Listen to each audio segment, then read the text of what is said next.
राजकीय सत्ता नेपाली जनतामा निहित रहेको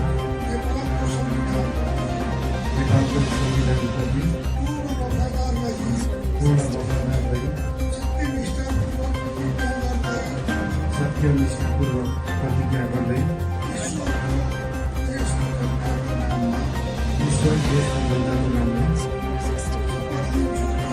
शपथ लिन्छु कि प्रधानमन्त्री पदको जिम्मेवारी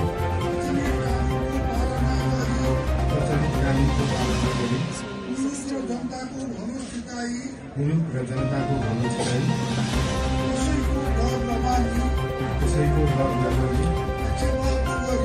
पक्षपात नगरी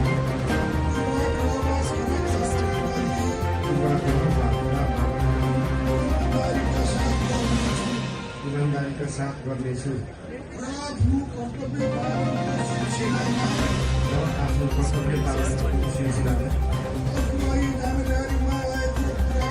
आफूलाई जानकारीमा आएको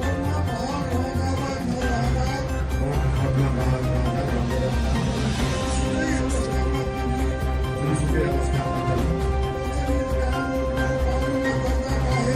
प्रचलित कानुनको पालना गर्दा